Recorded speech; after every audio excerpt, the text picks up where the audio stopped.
আসসালামু আলাইকুম বন্ধুরা, আজকে আমি আপনাদের সাথে শেয়ার করতে যাচ্ছি কিভাবে সিদ্ধ চালের খিচুড়ি রান্না করতে হয়। সিদ্ধ চালের খিচুড়ি খুবই টেস্টি হয়, আঠালো আঠালো হয়, সেজন্য সিদ্ধ চালের খিচুড়ি আমার খুবই প্রিয়। চলুন কিভাবে সিদ্ধ চালের খিচুড়ি রান্না করি তা আজকে আমি আপনাদেরকে দেখাবো।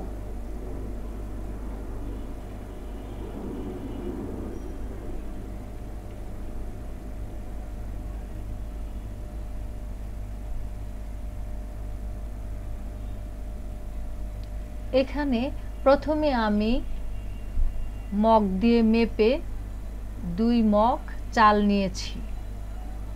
মগে সমান করে চালটা নিয়েছি আমি। চালটা ধুয়ে নিলাম। তারপর এখানে নিয়ে নিচ্ছি ডাল, চালের অর্ধেক পরিমাণ। 2 মগ চাল নিয়েছি, 1 মগ ডাল নিয়েছি। ডালটা এখানে আমি ধুয়ে নিয়েছি। এখন নিয়ে নিলাম তেল, রসুন বাটা, আদা বাটা, দারচিনি, এলাচ, তেজপাতা। নিয়ে নিচ্ছি পেঁয়াজটাকে থেতলে নিয়েছি 1 কাপ পরিমাণ, তারপর পরিমাণ মতো লবণ। এখন নিয়ে নিচ্ছি 2 চা চামচ পরিমাণ হলুদের গুঁড়ো, মরিচের গুঁড়ো, ধনিয়ার গুঁড়ো। নিয়ে নিচ্ছি 4-5টি কাঁচামরিচ। প্যানে চালটা দিয়ে দিলাম। এখন দিয়ে দিচ্ছি ডাল। চাল এবং ডাল একসাথে প্যানে নিয়ে নিলাম। এখন দিয়ে দিলাম পানি। পানিটা চালের ডবল পরিমাণ দিতে হবে। যদি খিচুড়িটা একটু পাতলা রান্না করা হয় তাহলে পানিটা একটু বেশি দিতে হবে। 3 কাপ ডাল এবং চালে 3 কাপ হলে ডবল পানি দিতে হবে। দিয়ে দিলাম 2 চা চামচ পরিমাণ রসুন বাটা, দিয়ে দিচ্ছি 2 চা চামচ পরিমাণ আদা বাটা, তারপরে দিয়ে দিচ্ছি এলাচ, দারচিনি, তেজপাতা। তারপরে এখানে 2 চা চামচ পরিমাণ হলুদের গুঁড়া দিয়ে দিচ্ছি। দিয়ে দিচ্ছি 2 চা চামচ পরিমাণ ধনিয়ার গুঁড়া। তারপর দিয়ে দিচ্ছি মরিচের গুঁড়া। মরিচ ঝাল একটু বেশি খেলে একটু বেশি পরিমাণ মরিচ দেওয়া যেতে পারে। আমি এখানে 2 চা চামচের থেকে একটু কম মরিচের গুঁড়া দিলাম। তারপরে দিয়ে দিচ্ছি পরিমাণ মতো লবণ। তারপর দিয়ে দিচ্ছি 1 কাপ পরিমাণ তেল।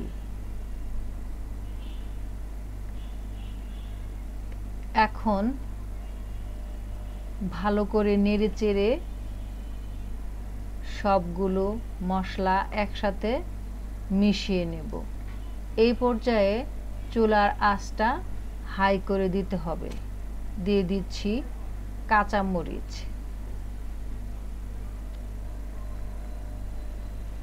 তারপরে ঢেকে দিলাম। 5 মিনিট পর আবার একটু নেড়েচেড়ে দিচ্ছি।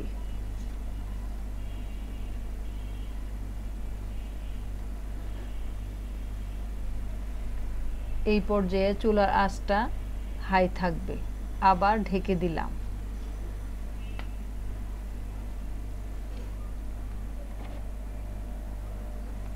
এই পর্যায়ে বলক চলে আসছে।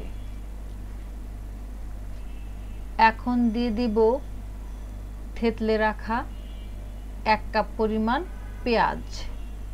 পেঁয়াজটাকে দিয়ে একটু নেড়েচেড়ে দেব।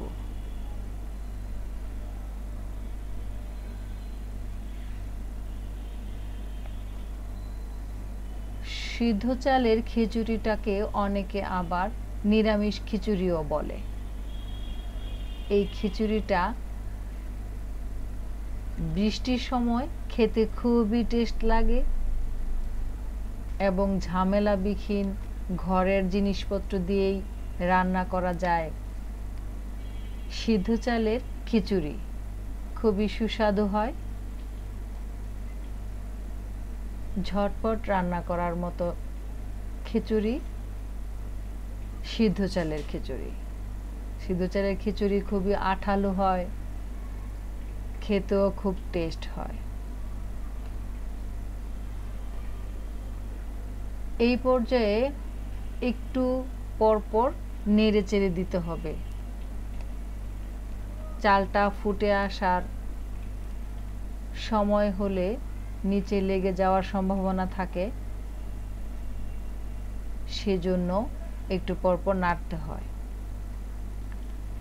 চালটা একটু ফুটে আসার কাছাকাছি যখন চলে আসবে তখন দিতে হবে টালা জিরার গুঁড়ো।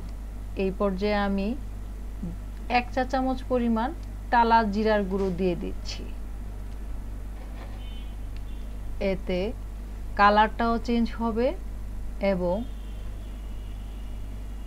সেন্ট পাওয়া যাবে একটু আলাদা ধরনের। খিচুড়ি প্রায় হয়ে আসছে, চালটাও ফুটে আসছে। এই পর্যায়ে চুলার আঁচটা একটু কমিয়ে দিতে হবে।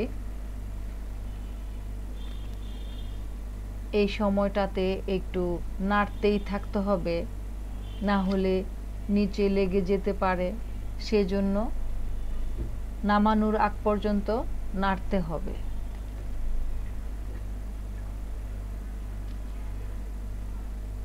এখন আমি পরিবেশন ডিশে পরিবেশন করে দেখাবো। হয়ে গেল সিদ্ধ চালের মজাদার খিচুড়ি। আশা করছি ভালো লাগবে। ভিডিওটি ভালো লাগলে লাইক করবেন, শেয়ার করবেন এবং বাসায় অবশ্যই ট্রাই করবেন। ভালো লাগলে লাইক করবেন, শেয়ার করবেন, চ্যানেলটিকে সাবস্ক্রাইব করে সঙ্গেই থাকবেন। আল্লাহ হাফেজ।